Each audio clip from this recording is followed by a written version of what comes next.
শিক্ষার্থী বন্ধুরা ৩ নম্বর অঙ্কে বলছে একটি সমদ্বিবাহু ত্রিভুজের পরিসীমা ১৬ মিটার। তাহলে আমরা একটু পরিসীমা সম্পর্কে জানি। পরিসীমা বলতে বোঝায় যে কোনো ক্ষেত্রেই আমি ধরি পরিসীমা। মনে করি একটা ত্রিভুজটা আগে চিন্তা করি।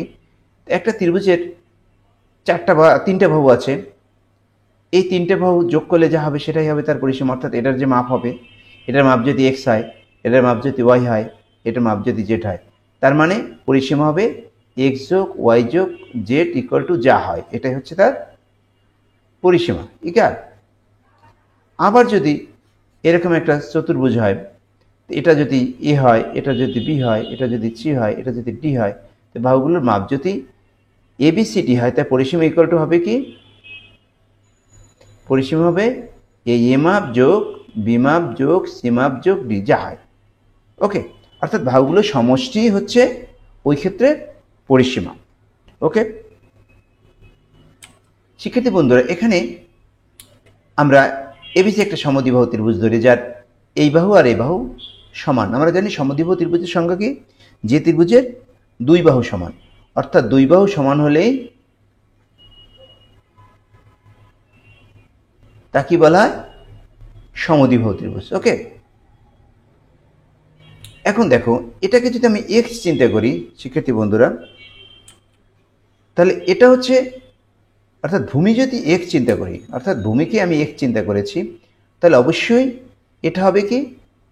এই ভূমির 5/4 এই যে ভূমির 4/5, অর্থাৎ ভূমি দিয়ে 5/6 গুণ করলে যা আসে সেটাই হচ্ছে এর অপর বাহুদ্বয়। তাহলে এ বি এবং এসি যেহেতু সমান, তাই 5x/6 মিটার। ওকে, এখন পরিসীমা যেহেতু বলছে, তাহলে বাহুগুলোর সমষ্টি হবে গিয়া এ বাহু এ বাহু এ বাহু, এই 4 বাহুর সমষ্টি হবে গিয়ে পরিসীমা। তাহলে বাহু 3টে সমষ্টি পরিসীমা। এখন এটাকে সরল করলে আমরা তো সরল করতে পারি, তাহলে 16x, তাহলে x ইকুয়াল টু হয় 6। তার মানে x কি ছিল? ভূমি। ওকে, তাহলে অপর বাহু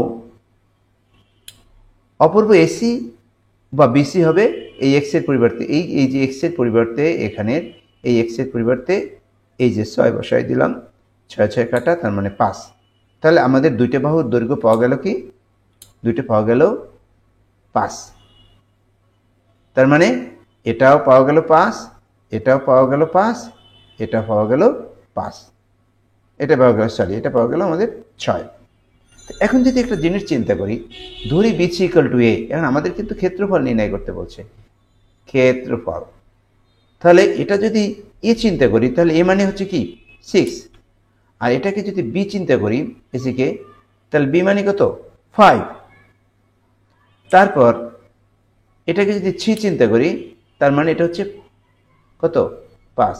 একটা ত্রিভুজের 3 বাহু যদি দেয়া থাকে, সেটা ক্ষেত্রফল নির্ণয়ের সূত্র হচ্ছে পরিসীমা নির্ণয় করব অর্ধ পরিসীমা, অর্থাৎ 2s = 16, মানে অর্ধ পরিসীমা নির্ণয় করব। অর্ধ পরিসীমা নির্ণয় করে তারপর একটা সূত্র আছে, ত্রিভুজ এবিসিডির ক্ষেত্রফল হচ্ছে এটা। তার মানে শিক্ষার্থী বন্ধুরা, এই যে আমাদের সূত্রটা, এই সূত্রটা আমাদের কি করতে হবে? মনে রাখতে হবে। যেমন একটা ত্রিভুজের যদি 3টি বাহু দেয়া থাকে, এ বাহু বি বাহু সি বাহু, এই 3টে বাহু যদি আমাদের দেয়া থাকে, এই 3 বাহু দেয়া থাকলে তাহলে আমরা যে কোনো ত্রিভুজের ক্ষেত্রফল নির্ণয় করতে পারি। ঠিক আছে, এই এস হচ্ছে অর্ধ পরিসীমা, অর্থাৎ পরিসীমা যা দেয়া থাকবে সেই পরিসীমাকে 2 দ্বারা ভাগ করে যা পাবো সেটাই হচ্ছে অর্ধ পরিসীমা। ওকে,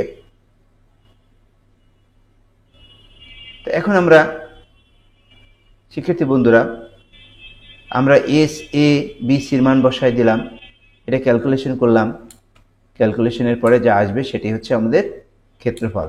তার মানে এটার ক্ষেত্রফল হচ্ছে 12 বর্গ মিটার। ওকে, তার এইখানে যে জিনিসটা আমাদের নতুন একটা জিনিস জানলাম, সেটি হচ্ছে একটা ত্রিভুজের যে কোনো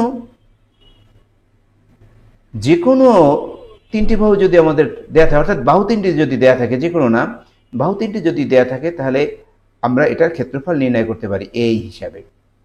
ঠিক আছে, যেখানে আমাদের বাহু তিনটার দিয়ে আমাদের কি করতে হবে, অর্ধপরিসীমা। অর্ধপরিসীমা মানে হচ্ছে এই যে বাহুগুলোর দৈর্ঘ্য